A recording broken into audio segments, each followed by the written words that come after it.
We are back. We are back with another episode of the Elite Investor Show where we interview some of Tampa's top real estate entrepreneurs, developers, and investors. I am excited for this session. Been looking forward to this for a few weeks. Today we have Devin Street on the show, former NFL player and now real estate investor and wholesaler. Welcome to the show. Thank you, man. Pleasure to be here. Excited as well. Awesome. I want to start off with probably a common question you get a lot. How the NFL and your experience as a professional athlete, how it helped you grow to the point you're at now in business, and maybe some of the mindset stuff and working with a team and how that's led to some of the success that you've seen. Yeah, I would say there's a lot of carryover, a lot of overlapping Yeah. qualities with business and just sports, and especially coming from the NFL. I would say the overarching theme would probably be just the amount of grit and resilience it takes. Obviously, being in an atmosphere like football, especially at the level of the NFL. And, I've felt that in business as well, how pivotal that is. And obviously, grit and resilience is a big thing because you can have a plan, you can set out for something, but sometimes it doesn't go as planned.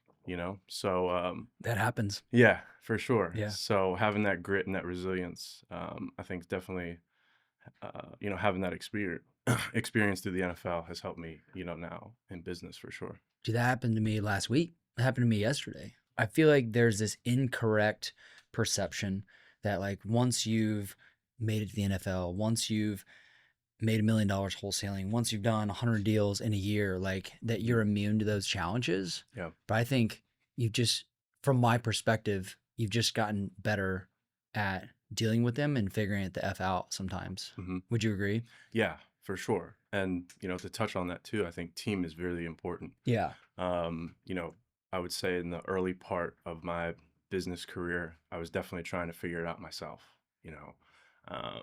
just because of the transition through the NFL. Obviously, I've had some good mentors and, people who directed me in the right way, but I've always been a guy that thought I could just do it by myself, Yeah. and I found out quickly that that wasn't, the case at all. I think most people can. Sometimes it just takes them longer and they get more bumps in the head along the way. Yeah. Yeah. Okay. Yeah. Can we go back to kind of your football journey Yeah. and what that led to through the NFL and then how you kind of segued into business? Yeah. So For sure. what age did you start playing football? Oh, geez. I was 5 years old. Yeah. Yeah. My first word was ball. Really? So, Yeah. yeah, it was just something that I had an affinity for. My dad, obviously, well, he played sports as well. Yeah. Was a great track athlete in our Okay. area. Nice. I played college football as well. And I saw you the other day you were signing an autograph. yeah, Can you tell me what that's about? yeah. So it's weird. I've been removed from football. I played 2014 to 2018. That was my career, 4 years. And college was 2010 to 2014. Yeah. So I've been removed from football for a little bit now. Yeah. But there's still to this day. I've moved all over. I've moved to 5 different states since I've retired, and still to this day I get mail from fans from college, NFL, little kids writing notes and letters before the holidays. And yeah, it was oddly enough, I just recently moved up to Dunedin not too long ago, and I got a piece of mail with some old cards from college, a really nice written letter from a kid, and signed some autographs. So it was pretty eye opening, and it was a weird feeling because the fans stopped cheering a long time ago, I thought, but that's really not the case. And I didn't realize the impact that I, really had, through the NFL and through just football in Man, general. that's incredible. How often do you get those?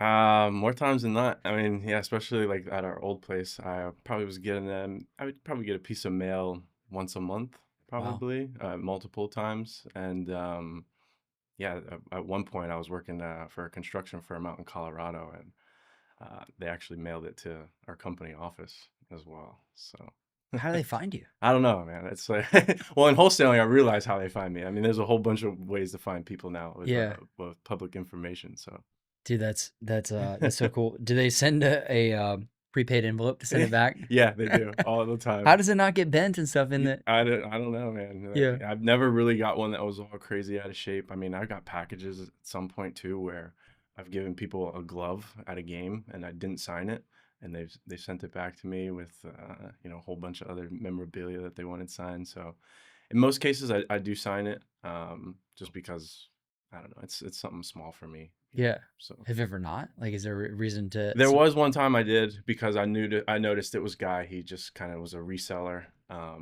You know, never signed in blue pen, I guess they say. I guess it's different with business contracts. You always want to sign with a blue pen, but with autographs, I think when you sign with blue, it's like more of a verification stamp for them to resell it. So I didn't want to sign that. I usually sign things that are you know well thought out, well written out, and a lot of the kids. So I want to make sure I get this right. So yeah, when you're doing an autograph, if it's a kid that wants your autograph on a ball or a glove or a card or whatever, yeah. it's you do it in black because it's less valuable for resale. Yeah, exactly. Okay. And Yeah. so if somebody's asking specifically for it to be in blue, it's likely they're trying It's to resell it. yeah, exactly. Got it. Yeah, Okay. Yeah, yeah. I didn't know The that. little I thing. didn't know that. So yeah, yeah, Yeah. yep. Dude, that's Beware the blue incredible. pen. Yeah. Cool. So what was the transition from playing collegiately Hmm. to going into the NFL? Like, what was that like? Let me Yeah. let me jump in with this really quick. I'm not the biggest football guy. Yeah. Yeah. Like, I respect it. I think it's awesome. I'm just like, I'm not watching the games every weekend. I'm doing other stuff. Right. Right. And I got kind of curious the other weekend. I said, I typed into Google, what would happen if the best college team played the worst NFL team? Like if they went head to Mm, head, and Google told me it would be a blowout. It wouldn't even be close. yeah. Like the game is played at such a different level. Hmm. And I think one of the things it said is like you have not just one guy in each position, but you have a deep bench of guys that only do that one position. Hmm. And that's all an NFL team is versus collegiately. Like you might have 3, 5, 10 star players on a team, but not every dude is like of the caliber that could eventually play professionally. I found that really interesting because I would have expected it might be close. Yeah. Yeah. Yeah. No, I think it's very accurate. I think if you take a top team like Alabama, Georgia, even Indiana right now, and you put them up against one of the worst teams in the NFL, I think they'll definitely struggle. That transition from college to the NFL was one of the biggest jumps. High school to college was obviously a jump, but I would say it was a total 180 from college to the NFL. And I think there's a couple different factors within that. One is the speed of the game. The speed of the game is totally different. Something that Google said. Yeah, Yeah. exactly, Yeah. right, and it's just like it's the pace of the game, and that goes back to business too, right? Like, speed is everything in business, Hmm. and in that transition, it was speed was everything. If you can handle the speed of the game, you're gonna have some success, right? Yeah. And also in the speed in which you need to learn, right? Like what the expectation is coming into a different organization. Obviously, there's different expectations within different organizations. My time at New England was one that was very pivotal in just who I became and who I wanted to become because I saw that operation and how they operated and what the standard was. What was that like? It was uncomfortable for sure, because it was a shock, right? Coming from Dallas, I was in Dallas, and it was glitz and glamour and America's team, most valuable team, and then going to New England was more of very blue collar. Our facility was underneath the stadium, so not a lot of windows, no daylight. It was literally in there 5:30 in the morning until 6, 7 o'clock at night, and that was what was expected of you. That was like the bare minimum, to be honest with you. And I tell this story all the time, but I'll try to keep it as brief as possible too. But um, Take your time. when I first got to New England, um, it was a whirlwind with the playbook. I mean, the playbook was extensive, and the playbook changed every week. Not just a couple plays, the entire playbook changed. Signals, everything. Is that like a security thing, or is that like we developed maybe an innovative way for our next opponent? Yeah, I think it's both. Okay. I think it's both. I think it's a business model within their confines of what they do, right? Wow. They're they want to attract people who are able to adapt, who have that standard. So then obviously the security is not delivering the same playbook every Sunday, right? Yeah. And Yeah. then at that same time also being adaptive to be successful too, right? But to touch on that, I that was one of the biggest things that I was always really good at that. I was a smart player. I was always able to get in a playbook and understand concepts, and that was where my real value was. Yeah. Was I wasn't a high mistake guy. I didn't have a lot of MAs, as we call them, missed assignments. But anyway, got in there, ended up learning the playbook, and the one day I forgot my playbook. As you know, Tom Brady was the starting quarterback at the time. That day we were in there, we were in there at 5:30. I got in there at 5 o'clock in the morning. I was one of the first ones. I think I was the second one in the door. There was another guy who beat me in there. That was Tom. He was in there at 4:30 with one of his trainers, Alex, doing some mobility stuff, keeping his body fresh. So he was in there at 4:30. I was in there at 5 o'clock. We had a full day of all of our, practices, lifts, meetings, everything. And then at that time, it was around like 6 p.m. And I was heading out the door. Ended up forgetting my playbook. Like physically. Yeah, Okay. my physical playbook. Ended up forgetting it. Ended up going back around like 7:30, 8 o'clock. It was dark. No one was there. But they had security working there. Ended up knocking on the door. Security wasn't answering. No one was answering. I'm like, man, everyone must be gone. The next thing you know, dark hallway, this big shadow comes walking down the hall, and don't you know it's Tom Brady, right? And it was just fascinating to me that that guy was in there at 4:30, 7:30, 8 o'clock. He's one of the last ones in there. And, I'm walking back and he's like, Street, what do you need? And I said, oh, I forgot my playbook. I just got to go back and grab it. He said, yeah, no problem. Go back and grab it. So we're both walking down the hall. It was kind of like an awkward silence too, because I was pretty new into the building and I felt, a little, like I should have remembered the playbook, right? So Yeah. for me internally, it was something that I messed up. And here's the starting quarterback, future Hall of Famer, and he sees that. So we're walking down the hall, awkward silence, and I just said, like, what are you still doing here, right? And he literally just looks at me, says two things, and says, "It's hard to win Super Bowls," and that's all he says. And for me, that was a really big moment because you know the success he's already had up to that point. I think at that time he's already won 4 Super Bowls, already a future Hall of Famer, already arguably one of the best quarterbacks in NFL history.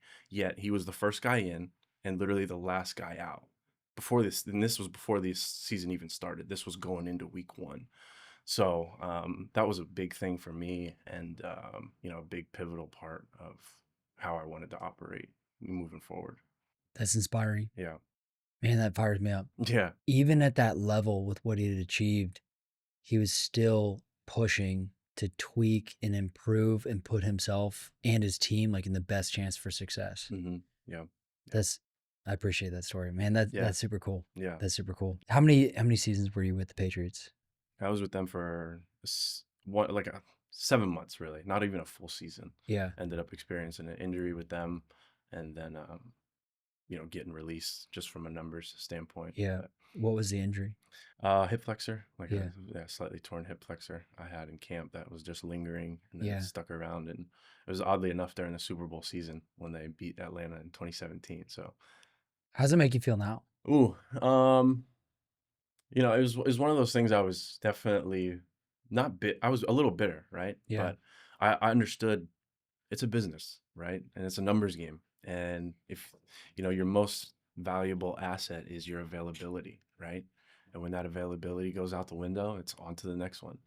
So it was a little hard from that standpoint, just because I felt like I've done a lot of good things as well, getting in there, understanding the playbook, spending all the hours in there. I mean, I literally lived at the facility for a course of a week, where I actually slept in the facility. The Patriots had beds. It was kind of frowned upon through the NFLPA and everything, but you got to do what you got to do to be successful. That was So so that you could rehab or so you could get up to speed with like just to go so I can get up to speed and so I can immerse myself in, making sure that I'm doing everything that I needed to do, obviously with the playbook, and then my mind, body, soul, all those things. Just getting familiar around the facility. And so it was hard being released that fast, that quick, especially on a Super Bowl run year. But at the same time, when I look back on it now, I think it's it's molded me for sure. It's it's built up those calluses, and it's built up that resilience, because I had a coach tell me too, life is not fair. It's just how it is, Yeah. right? I mean, there's a lot of people that get you know a crappy hand, I guess you could say. Yeah. Yeah. And some people end up making the most of it and Hmm. turn that into Yeah. other growth. Exactly. Yeah. Yeah. There was a time I was passed over for a promotion in 2021, Mm. and it changed the course of decisions I would make that have led to now. Yeah. And so at the time, I was definitely bitter. Hmm. At the time, I was definitely bitter. It's like, they don't know. I did all these things, and Hmm. I was kind of acting like a little entitled for a day. It was a day or two, Yeah. and then Yep. well, for me, I did some math, and I was like, it doesn't. It makes sense for me to go a different direction. Yeah. So that's actually the blessing in disguise I needed to hear, Yep. so that I actually made the decision. Right. So it ended up being a good thing, Yeah. Yeah. but at the time it felt like, Yeah. yeah, Yeah. And I think that's a theme that repeats itself too. yeah, It yeah, sucks in the moment, but yeah, really you realize, it was pivotal, right? I mean, yeah, those things sometimes they happen for a reason, and it is your perspective and what you make of it. yeah. What is it like with the uncertainty of like being released, and sometimes I guess you get traded. Yeah. It's a blind spot for me. I don't know Yeah. what goes into it, but what's that like? Oh man. There's a lot. I mean, it's nothing's ever certain. And in life, I think nothing's ever certain, right? Nothing's ever promised. But when you got a W-2, 9 to 5, you have a little more security. Yeah. But for us playing in the NFL, it's a constant looking over your shoulder every single day, Hmm. right? Because we have contracts, but they're not like Major League Baseball or NBA. I mean, those are guaranteed contracts. Even if you don't finish your year, you're getting paid. There's a big difference between the contracts. Oh yeah, I yeah, didn't know that. yeah. Yeah. And so MLB and NBA say you sign $1 million contract. You get released within, before the contract term ends, you get paid that $1 million. I didn't know that. In the NFL, you sign $1 million contract. I mean, as soon as you get released, the faucet shuts off. No more checks, no money, nothing. They can just wipe their butts with the contracts. It's Now, stressful. now that they started kind of implementing with the betting and the FanDuel and all that stuff, they are doing some guaranteed contracts, but it's for a select few of guys. But it's nerve-wracking, having to look over your shoulder every single day. But it goes back to that. It sucks, but I operate the same way every single day now, right? Yeah. Like I'm not being held to that fire, but I hold myself to that, Hmm. because if I get complacent, I know I'm not going to be the best that I can be every single day, right? Hmm. So I'm always looking over my shoulder, right? And trying to, I'm trying to chase the guy who's in front of me, Hmm. who I really want to be every single day. Um, but yeah, that was a big. That's hard, man. Having to look over your shoulder every single day, and then as soon as that faucet shuts off, I mean, there was one time I was in Indianapolis, bought a house, and was traded within 2 weeks. Like moved all my stuff in the house. Spent a boatload of money, and then had to spend a boatload of money to put all my stuff in storage, and I got this vacant house. I don't know what to do with anymore. What'd you do with it? Ended up selling it really, really quick, taking a loss on it, Yeah. just because I didn't want to manage it and deal with rentals or anything like that. Yeah. I doubt there's many NFL players running a house hack strategy. Yeah, exactly, right. And that wasn't my focus at that Yeah. time. Obviously, looking back on it, that would have been a heck of a play. Yeah. But you know, it's not how it went. How much do team cultures differ as well? Mm, So, like, yeah. I imagine there's always going to be several types of players on different teams. So, like, you have players that just because they got the green check box of being in the NFL, like, it changes the way they are, not in the good way, Hmm. like a little bit of entitlement, maybe. Yeah. Yeah. And then there's going to be the other players that are like always striving to be their best self. So they're just Yeah. super determined because they realize it's gotten them to where they're at now, and they have an obligation to persist. Hmm. Um, I guess, does that differ a lot in the sway of which kind of person that is, depending on the team? Yeah, for sure. Yeah. Yeah. And I would say it starts with the culture too. When I was in Dallas, I mean, we had a good culture. You know, Hmm. we had a good leader at the helm with Jason Garrett. Um, Was that the like that was what role was he he on? was the head coach at Okay, that time. yeah, I enjoyed Jason Garrett for sure. The culture there, it was a strong culture. We did really well, even my rookie year. I mean, we were literally a play away from winning the NFC Championship and heading to the Super Bowl. Then second year there, we had to deal with some injuries and kind of a setback year. But I noticed the difference in culture once I went to New England after Dallas. I noticed, like, I thought Dallas did things the right way, and went to New England. I was like, wow, this is next level to stuff. take things to the next level. Yeah.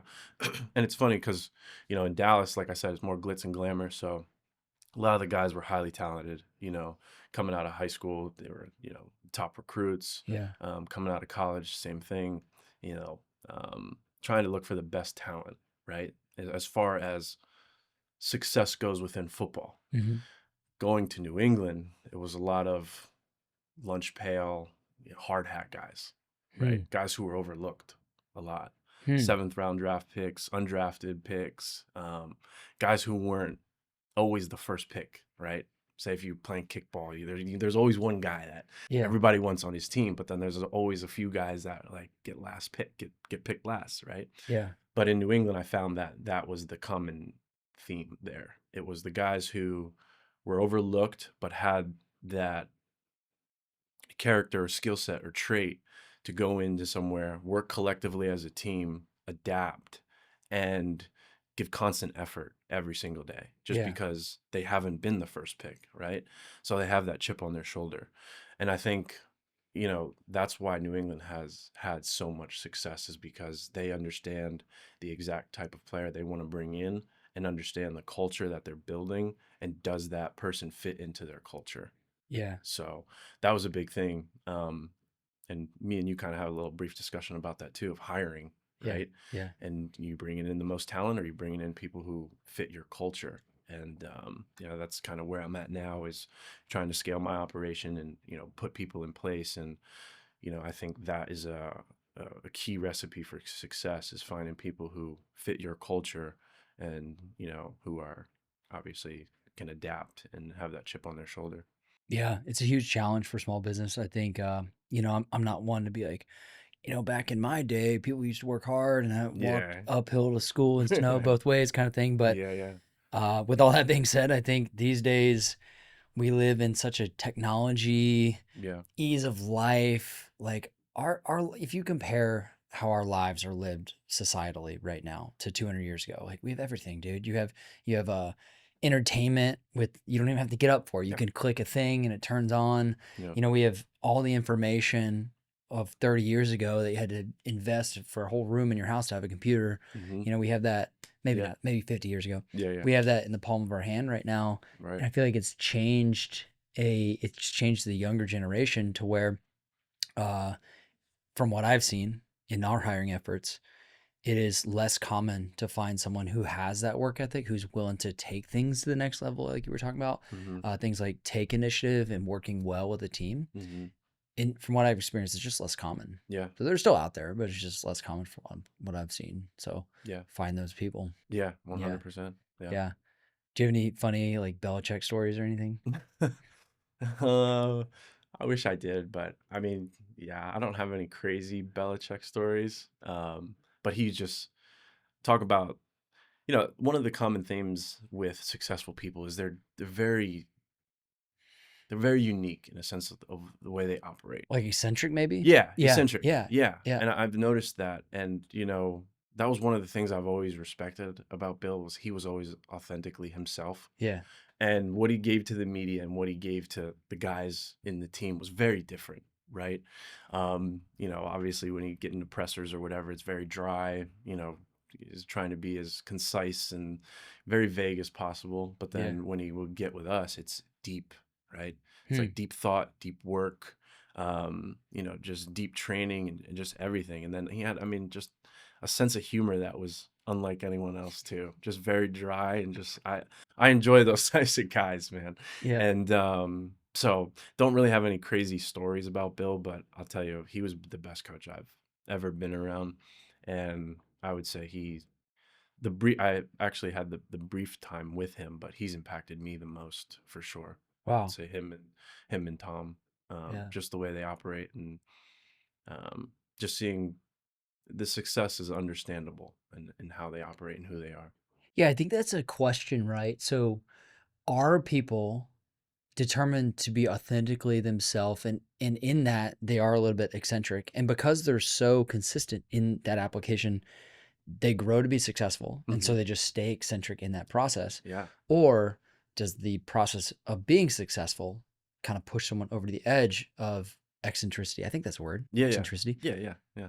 Um, and like I've read a little bit about this, and for the most part, from what I found, is it's the former. Like Yeah. people have always been that They've way, always, yeah. and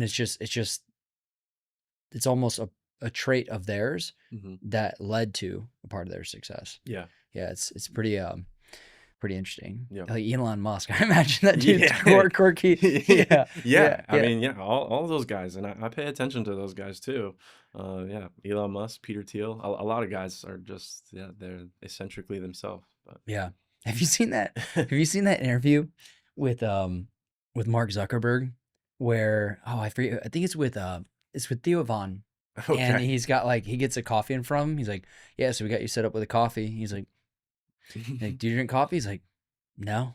Yeah, yeah, yeah. Like, "Never, dude?" Like, he's like, Nope. "No, man. Maybe on special occasions." You're like, "Is this a dude from planet Earth? Like, Yeah, what is that?" yeah, Yeah, yeah, yeah. yeah, yeah. It's just the way that guy thinks. Yeah, and I think that's to touch on that. I think it's important to be that, like, to be authentically yourself, because I think some people would people please and they would say, yeah, sure, why not? I'll take a coffee, Yeah, right? But having that boundary, and I think that's where that eccentricness comes from, and yeah, just being authentically yourself. yeah. Yeah. It's awesome. Let's pivot to business. Let's talk about your journey since the NFL, getting into business, and then where you're at now. Yep. What's that look like? Getting into business, after I was done playing 2018, always knew I wanted to I always had an entrepreneurial spirit, Yeah. even as a kid. I was the same guy selling candy and doing newspapers, and even in college, I was always trying to find jobs. Any fun stories from back in those days? Not really. I mean, just newspaper. Yeah. I mean, just throwing newspapers around, and I would get people would kind of give me the cold shoulder all the time, but I was still resilient in it. My mom was always encouraging in that regard.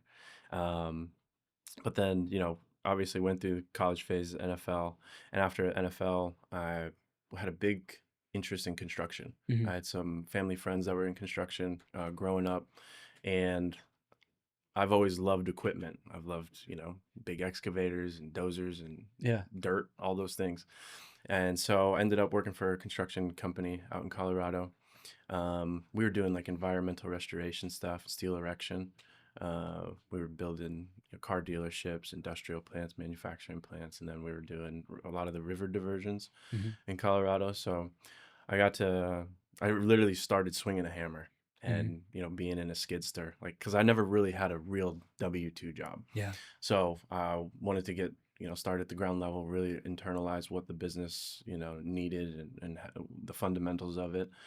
Ended up starting out in the field, ended up working my way into the office, started doing some assistant PM work.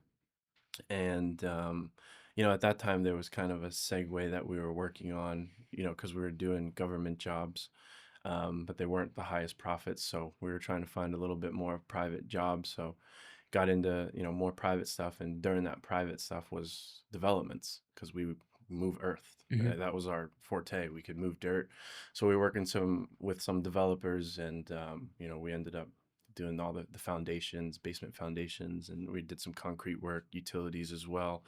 And in that time, we had a guy who was really involved in land entitlements and real estate as Hmm. well. He was part of the company. Yeah, he Yeah. was a part of the company. He was one of our, he was a PM. And then, so I ended up talking to some developers and getting their story and how they got into business. And uh, common theme was wholesaling. Oh, really? Yeah, Yeah. yeah. A couple of developers I worked with, they started out wholesaling back in the day. This was like 2000. 2008, 2009 Okay. after the crash. Yeah. And then they kind of got into flipping, developing. So that was, I guess, my first, insight to real estate and kind of how I could get into it. And, at that time I ended up working for the construction company, ended up helping them with sales and marketing as well. And Solid. then, and then got into real estate, specifically wholesaling. Mhm. Started, networking with some people, learning the business, then got into a program. We'll be back to the show in 1 second.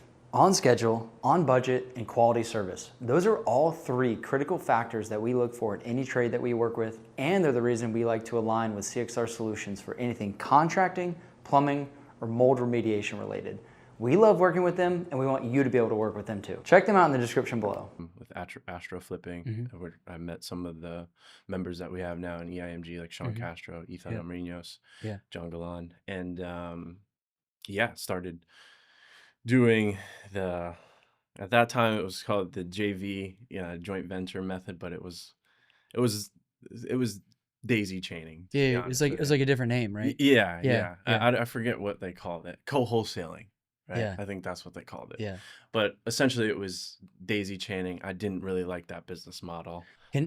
So I have a pretty in-depth understanding Yeah. of what that means. Yeah. For someone who's listening or watching right now and they don't understand what that means, can you explain maybe why you don't like it? Yeah. So essentially, if someone gets a contract, they talk with a seller. They'll get a property under contract. Then they'll market that property out, obviously, to other buyers, while wholesalers get involved with that.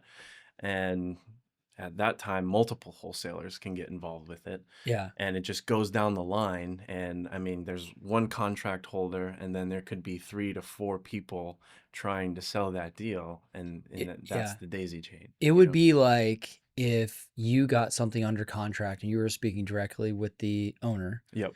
And you had a contract with them for $80,000. Yeah. And then I was on your buyer's list. I was like, Devin, you have a contract in the exact area I love to buy, and you send it to me for 90,000. You have it at 80. You send it to me at 90. It's a good deal at 90. Yep. And I see that, and without telling you, I take that and I market it to my buyer's list because I have a network as well for 100,000. Right. And then Bob sees it on my list. He's like, well, I have some buyers too, and he takes that and he sends it at 110. And then Susie sees it at 110. She's like, well, I have some buyers who might want access to this. And so she sends it out at 120. Right. And sometimes you're on their list and it comes back to you, you're like, who is marketing my deal? I have it at 80. I'm getting sent 90 and it comes back to me at 120. Yeah. And it's like, you don't even know. And at face value, it's like, I get it. I do understand maybe connecting the dots has some value in the marketplace. Right. But where it really starts to unravel is like when things come up. Yeah. Like, okay, what if there is an encroachment on the survey? Yeah. Who is talking to who? Like, it's the game of telephone. So is that likely to work itself all the way back down in an effective way to where there's a title objection and we can work through that process to clear that up for title? It just becomes a big mess. Yeah. So I'm in agreement with you. Yeah. 100%. A huge mess. So obviously I learned the fundamentals of wholesaling, went that route, didn't really enjoy it. But then there was one thing that I did enjoy was working with agents. Ended up having a beautiful partnership with a woman agent out in Colorado, who was doing all types of marketing herself. Yeah. I mean, she was a rock star. She was door knocking. She was sending mailers.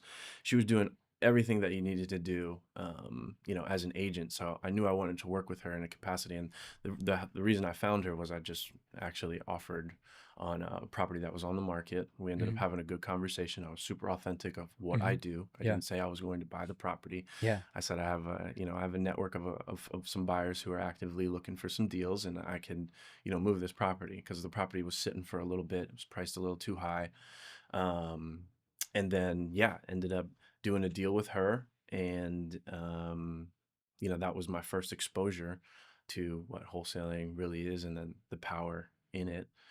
And at that time, it was more so I was just trying to find a deal, not really building a business. Yeah. That's such a good distinction. Yeah. I was trying to find my next deal versus like Yeah. building a business and the Yeah. business does the deals. Right. Yeah. Yeah, yeah. And there is a big distinction in that. And I think there's a lot of people who get into wholesaling and they're just looking for a deal and not really understanding that, you know, building a business is where the power is in wholesaling. I find myself asking myself the same thing Yeah. too. Like, Yeah. I'm like, oh Hmm. man, I'm really excited about this next deal. Like, hey, it's the Right. business. Right. Yeah. Exactly. Yeah. Yeah. And yeah, I had someone just say that to me too. Business and success is boring, Yeah. and when you treat it like that and you're not attached to the outcome, that's when, you're successful and you can scale. Um, but yeah, so I ended up doing a couple deals in Colorado with the same agent and literally three buyers. Yeah. So Wow. the first deal that we did was on market deal, and then the next deals after that were strictly off market. Can I have some details about that on market deal? Yeah, What year was it? that was 2022. So it was like kind of the end of an It was, era where yeah, like you could kind of get anything and mark it up and move it a little bit. it literally was when interest rates started to spike, Yeah. and it was that time where, yeah, money wasn't free anymore and people weren't offering, $30,000 over ask. Okay. And that was part of why I think the property was sitting. Yeah. Are you comfortable sharing some figures? Like what was it listed for? Yeah. What'd you get under contract for? What did that all look like Yeah. back in those days? Yeah, so originally it was listed for 400,000. The property ended up, I think it sat for like 117 days. Yeah. Brutal. Yeah, really long. And then I ended up getting it under contract for 250. Yep. Yep. So I ended up getting it a contract for 250. I knew the buyer. I knew he was buying anywhere like 60 to 65% of ARV. Yeah. And then, we had a good discussion about it. Usually he was buying sight unseen because he knew the area Yeah. in which he was buying in. And, got it under contract for 250, ended up, talking to him a little bit, and then we needed to go in for a price reduction. I ended up getting it at 230, wholesaling it to him at 240, making 10K on it. Yeah. And then after that, actually, no, I'm sorry. I ended up making 15K on it, and then I paid her another 5K Yeah. out of the escrow just Yeah. as a referral fee. Yeah. So, Nice. yeah. Good deal. Different times. Yeah. Different times. Yeah. Okay. So Colorado did some deals. Yep. And then how did the transition to Tampa occur? Yeah. So, me and my wife, we were done with Colorado. We really enjoyed it there, and I still love Colorado, but winters were long. We're originally from the East Coast, wanted to be closer to family. At that time, her twin sister was having a baby. They're very close, so we decided to make the move to Florida. Our in-laws, they have another house down in Naples. My in-laws have another house down in Naples, so it just made sense for us to move back this way. I really enjoyed the Florida market as well, just from my research and what was happening in Tampa and Yeah. obviously the growth in Pinellas County and St. Pete. So I saw it as an opportunity because, like I said, I was just trying to find deals, but I wasn't really trying to build a business, Yeah. So I knew that, and at that time I was doing some other stuff too. I was very entrepreneurial. Like I said, What other stuff? I got into doing the Shopify e-commerce, drop shipping. Yeah. Ended up doing, and during that time I was running ads for my own products. I was doing some electronic stuff like wireless charging pads and beauty products, and I learned how to run ads on Facebook, and Yeah. we're working with the Facebook Pixel and doing all those things. So getting into marketing and sales and wholesaling, I thought was like, something that obviously I had some experience in, and those are kind of applied in wholesaling. But moving to Florida was a big change for me in terms of coming to a totally different market that was way more competitive Yeah. as well. So, I ended up, that was still 2022, ended up doing a couple deals. 2023, that's when we made the move, the transition here. I was kind of exiting out of what I was doing with the drop shipping and Shopify, because that ship has sailed too. People understood that, why am I waiting 2 weeks for products and that they're coming damaged and all those things. Can I ask you about the e-com stuff real quick? Yeah, yeah. Did you lose money on it overall? I did. Yeah. I did overall. So one of the most talented, go-giving, professional, focused investors, like those four characteristics, Mhm. that's one thing he has lost money on. He's like, Yeah. he was kind of sold the dream of this e-com done for you service. I think he invested 30, 40 or 50K into it. Mm-hmm. I think he actually did two. One went okay and it was like a break even. The other one, he lost all his money. He's Okay. like, well, Yeah. not gonna do that again. Yeah. So, Yeah. in good company, I guess. Yeah, for sure. It was Yeah. hard for me. I got a little bit of ego too because we did really well, and then to kind of change the perspective or change the lens of what how e-commerce was viewed, I started to hold inventory, which was not really the best business practice, Yeah. because now I'm holding inventory that people have a negative connotation. They can kind of see what my website looked like, and Yeah. that kind of inventory just sat. So Dang. yeah, but it's that was another same thing, right? It A lesson. sucked in the moment, Yeah. but it just goes to show, like, get rid of the ego. Yeah. Ego is the enemy of being great. Have you read that book? No, I actually just downloaded it, and so I'm listening to it now. it's on my short list. Are you really? Okay. Man, some of the stuff in that book. I'm a big Ryan Holiday fan. Yeah, yeah, The same. Obstacle is a Way, one of my Yep, favorites. yep, I same. think every entrepreneur should probably read that like once 100%. every few years. Yeah, yeah, But Ego is the Enemy. It talks about some principles I frankly found unexpected. yeah, yeah. It talks about how passion can actually be a bit of a curse. 100%. There's a lot of people that were passionate about their mission Mm-hmm. and were left broke. Yeah, They're like, I'm so passionate about this, I'm gonna go till the wheels fall off. And the wheels fell off. yeah, yep. And it just talks about like humbling yourself and never thinking that you're bigger than anyone else or any one thing. Yeah, And I love it. I love that book. yeah. So I'm in the middle of it now, but it's a good book. Let me ask you this. Yeah. Okay, so ego. Yeah. What's your definition of ego? Well, so, Or what, even like what you're reading now? What is the definition of ego for you? well, the last time, for full transparency, the last time I picked up this book was days ago. And Okay. so it's Yeah, not yeah. like fresh on my mind and Yeah. you're catching me off guard, which I don't mind at all. Yeah. But I think there's two aspects of it. Like everyone has an ego in the sense that you could rank your ego like my ego is really small today and I'm humbling myself to the maximum and some life things that just happened that also humbled me and I'm a 1. Yeah, yeah. And I think when society says ego, it's the other definition, like that guy has an ego and they mean a 10 of 10 ego. Right. But I think it can mean both depending on the context. Yeah, yeah. As far as like the actual words definition though, I guess in simple terms, it's how you feel about yourself. Yeah. How you feel about yourself, Mm-hmm. Yeah. which gets deep, gets complex because you should feel proud of yourself. You should feel confident in what you've done and what you're still able to do. But I don't think you should be blinded by unreasonability. Mm-hmm. Yeah. That's kind of that's a good question. That's Yeah. a really good question because like in entrepreneurship, there's going to be a time in which you have to believe that you're capable of something you have not yet achieved. Right. And the only way you will be successful is if you have an immense confidence in that belief. Right. And if you question it, you put yourself at a huge disadvantage of potentially not achieving that outcome. Yeah. Yep. And there will probably also be a time, short of when you've achieved it, that other people will doubt you and they'll be right. Mm-hmm. Yeah. And so it's like, how do you control the self-confidence and the belief that you can see it through to this, what you consider to be a successful result Mm-hmm. without arrogance? Yeah. Right. I think that can be a challenge. Yeah, 100%. And I asked you that question too because I think it's something that I'm always thinking about as well, right? It's that fine line. I believe the same thing. Everyone has an ego, right? How society views it, they say that person has an ego. Well, I think you're right, but I think it's wrong to be egotistical, Yeah. right?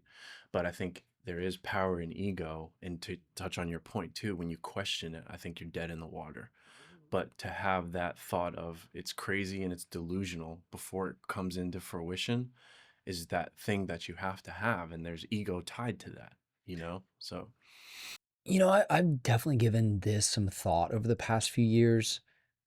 I've gotten kicked in the head over some business stuff, and I've also seen some pretty remarkable success that I'm proud of. Like both those things can exist simultaneously. right.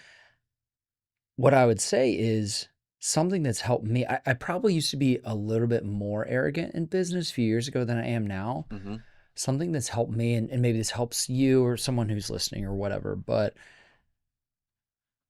I've gotten a lot better at observing without judgment Mm-hmm. in others, specifically in others. I think I was brought up, my dad's a pretty judgmental guy. He's Yeah. pretty critical of others. Yeah. And in some ways, it makes him also successful. Mm-hmm. And that planted the seed in me that, like, that's the behavior. Right. And I think that's okay. I think we all have to have judgment. You Yeah. know, judgment keeps you out of trouble, right? Like, 100%. you know, maybe I shouldn't go out that late at night with that friend to that place. Mm-hmm. Like that's judgment, right? Mm-hmm. Discernment too. Yeah. But if you are constantly evaluating, for me, just this is just my opinion. If I'm constantly evaluating or judging like someone's position or the merit of others, it's not really a great way to think. And what I've found by putting myself into the mindset of observing without judgment, it's allowed me to also observe myself Mm-hmm. without judgment. And that's helped me continue to see growth and success in our business while shedding the ego as much as possible. Mm-hmm. In my opinion, that seems to be working pretty well for me. So I'm on the same page with you. Yeah. Because I feel like I had that same thing Yeah. for sure. You know, that ego, but when I can take a step back and focus on what I need to focus on, obviously with still keeping that boundary, right? Yeah. And knowing who I want to be surrounded with, it's freeing because I feel like I've found out more about myself as well. Yeah. So, yeah. By the way, love you, Dad, if you're listening to this. Yeah, yeah, right. You're an extremely critical guy. You're an extremely critical guy, and I love it that you're successful because of it. But yeah. I try to observe without judgment. That's his eccentric characteristic, Yeah. right? Love Yeah. you. Yeah. Yeah. All right, let's get back to some business stuff. So Yeah. talked about the transition to Tampa Bay. Yep. Talked about the deals you did in Colorado, Mhm. and then what's led to now. Yeah. And so I think we're up to modern times. So Yeah. what does business look like for you today? Well, let's talk about the coming to Tampa too, Yeah, okay. because like I said, I was in that realm of still like doing deals, not building a business. So I knew I wanted to come to Tampa and build the business, right? So obviously that's what I did last year. Was really focusing on building the business and also just getting better at business function, right? Like sales, right? Really understanding sales.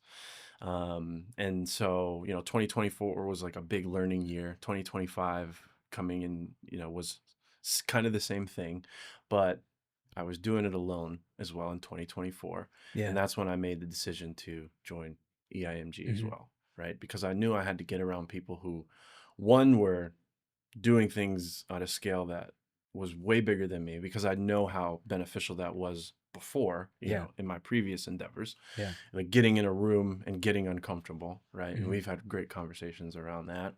But then also getting local intel, right? And Yeah. talking to people who are doing the business locally. So, that was pivotal too because I've created some great relationships within that. And now I'm able to collaborate with people in the group. One of those people has been pivotal in my success and who I am right now is Raphael. Yeah. He was big. And I talk to him almost every single day. Yeah. And we're literally collaborating on some deals. And He's a good guy. he's a great guy. Yeah. But that was a big part of my business growth as well. Uh-huh. Is getting in that right room and then just having those collaborative calls, getting insight to different projects, what people are really looking for, and how I can fit in and kind of share value. So I think 2024 or 2025 was still slow because I'm testing all these different marketing channels. So Yeah. in the beginning, did PPC and PPL, kind of threw money at the wall, hoping it sticks. Realized that was a mistake, right? But I literally gave it 90 days, right? Yeah. I didn't waver. It wasn't like 30 days, but understood that wasn't a route that I wanted to go because it was a lot of overhead. Yeah. And I knew what that could really look like if I did have success with it. I mean, I'd probably be one of those guys spending $40,000, $50,000. Not saying that's wrong, $40,000, $50,000 a month, but that's just not how I want to build a business. I'd rather try to be as lean as possible, but still being profitable. Yeah. So ended up doing that and then got into more of back to my roots, and what I, had success with was on market agent outreach. Mhm. Totally different in Florida than it is in Colorado. What are the differences? I would say just that dealing with agents in Florida is Oh, is man. way different. Yeah. It really is. I mean, there were I would get some disgruntled agents in Colorado. Don't get Yeah. me wrong. Yeah. But I don't know if it was because there was more investor activity in Florida, and, agents are getting more bombarded and they're sick of lowball offers or dealing with the investor types. I'm still trying to figure that out, but I just noticed that there was a lot of pushback between agents and investors, and it's really hard to build those relationships. And as I had conversations internally with people who were doing a lot of deals with agents, the procurement cycle is very long with agents. Yeah. So for an example, like the first touch, if you're talking to an agent that, is working some investor activity and gets these types of properties, from the first contact to actually when a deal or a contract is signed is almost 117 days. You measure this Yeah. in your system? Yeah. Yeah. And then talk to other people, and they found the same exact thing, right?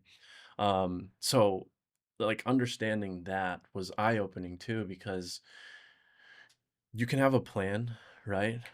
And you can have you can lay everything out, you can have your KPIs, but what happens when that doesn't go according to plan, right? Yeah. How do you adapt, right? So for me, that was pretty eye-opening because it wasn't what I expected. And I knew that I had to kind of double down on it and Mhm. create a better system to where I could basically do more volume, right? Yeah. And really automate my outreach and my workflows. I was talking to someone yesterday, just relating to on-market agent stuff. I was talking to someone yesterday, and I called an agent who has a listing that's pending, but it's been pending for like 250 days. Yeah. I've had And I that. said, hey, when is this scheduled to close? Because I'm looking in MLS and the Mhm. date at which it was supposed to close already passed. Yeah. Is it everything on track? And I think it's on the market for 400. Yeah. And he said, yeah, it's going through probate, so it all looks good. I said, cool. I'm looking to buy something similar to what we just bought. We paid $256,000 for this spot right here. It was on the market. And he said, dang, you got like a really good deal on that. Because that property we bought was listed for around 400. Okay. We paid 256. Yeah. And we're going to build it. It's a single family home lot. Right. And I said, yeah, the part you didn't see, I think it was my 17th offer on that property. 17th offer just on that property over the course of like a year. Wow. And so I'm not saying this to pat myself on the back. The point I'm trying to demonstrate is instead the money is in the follow through. 100%. The money's in the follow through. Like if nobody has blocked my number or told me flat out no, like stop communicating with me, and or the property has not sold, like still available. Yeah. It's still available. And I think people sometimes struggle to fully understand that the seller or the owner's circumstances change over time. Yeah. The owner's circumstances change over time. So what may not have been a pressing issue, and they're like, we just want the best price for it, whatever, keep following up Mm-hmm. because something might have come up, Mhm. something changed in their life. Mhm. Then maybe they have a different job somewhere. Maybe they need to move. So Mm-hmm. that was just a confirmation that I was like, man, the money is definitely in the follow up. I'm not doing any wholesaling, but that was just kind of an on market example for us lately. Yeah, you're 100% right. The deal that we did, the deal I did in October, it was the same thing. I think it got listed actually in March of 2025, and I ended up I don't even know how many offers it was, but same thing. I was probably north of 20 offers on it. And yeah, that was the same thing. I've had great conversations, with the agent, and I thought it was just me. Like, why am I not? Is it something that I'm saying? Is my communication style? Yeah. I need to get better at sales, right? But really, it was just a follow-up game, and same thing. The sellers, atmosphere totally changed, and they had to make a decision. So I'm of the belief that you can never be too good at sales or marketing. yeah, There's no such thing. yeah, yep. As soon as you get to an 8 out of 10, Yeah. the scale changed, Mm-hmm. and you're at a 7. Yeah. And Yeah. you can work your way back up towards a 9. Yeah. And Exactly. there is no 10. Yeah. Yeah. Yeah. 100%. Yeah. Yeah. Totally Yeah. agree. Dude, that's awesome. Yeah. That's awesome. Yeah. Well, I love to hear about the business journey. I appreciate you coming on and sharing your story with us. Yeah. Especially the NFL stuff and how it relates to business. Is there any specific story that stands out to you as something you learned in collegiate and professional football that you really apply to business now? Like anything specific, maybe? Yeah, I mean, well, one story obviously that holds true is the Tom Brady story. Is Yeah, just never being complacent. Um, that's and remarkable. yeah, That's so incredible. because you hear it, right? Like you hear be the first one in, last one out, Yeah, right? But like actually seeing it and seeing the success he has and had, you understand why, right? yeah, So why try to reinvent the wheel? Like just do that. And now it's easier said than done though, right? always. Does everyone have that? Like, can you really do that? Most people don't. Right. Yeah, Exactly. So it's like it's holding yourself to that every single day, right? Like that was the biggest thing for me. And then I will also say what I also learned from a great coach of mine at the collegiate level, Bobby Ingram, was two things: was extreme ownership and be very process oriented, yeah, right? Try to detach yourself from that outcome, which is very hard for me. same. It's very hard. I would say that's the biggest struggle.